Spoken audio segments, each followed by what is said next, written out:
80,000 की लीड से जीत रहे थे, हमने उनको हरवाया है और उनके ऊपर जाली मोहरे लगा के सबको हरवाया। कमिश्नर साहब, जब जाली मोहरे लग रही थी उस वक्त आपने किसी से कहा कि ये सब कुछ हो रहा है, गलत हो रहा है, इसको रोका जाए? देखिए, मैं ये सारी इस गलतकारी की जिम्मेदारी अपने ऊपर ले रहा हूँ और साथ आपको बता रहा हूँ कि जो चीफ इलेक्शन कमिश्नर है, जो चीफ जस्टिस है, वो भी इस काम में पूरे शरीक है। किसके कहने पे सब कुछ होता रहा?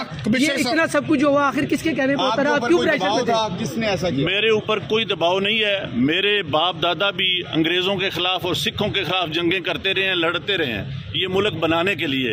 अब मैं इस मुल्क को तोड़ने का हिस्सा नहीं बन सकता। कमिश्नर साहब, आपने रावलपिंडी की बहुत बड़ी खिदमत की है, आपने बड़े बड़े मेगा प्रोजेक्ट में 24 घंटे काम किया है।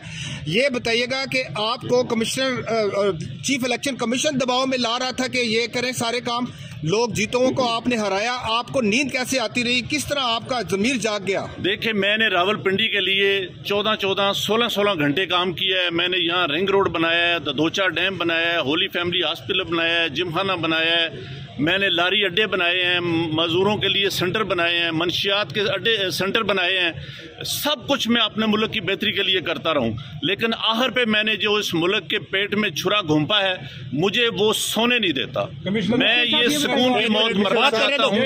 मैं जो मैंने जुल्म किया है, मुझे उसकी सजा मिलनी चाहिए और बाकी भी इस जुल्म में जो लोग शामिल हैं, पुलिस भी शामिल है? उनके नाम बताएंगे जो लोग आज यहाँ पर थे।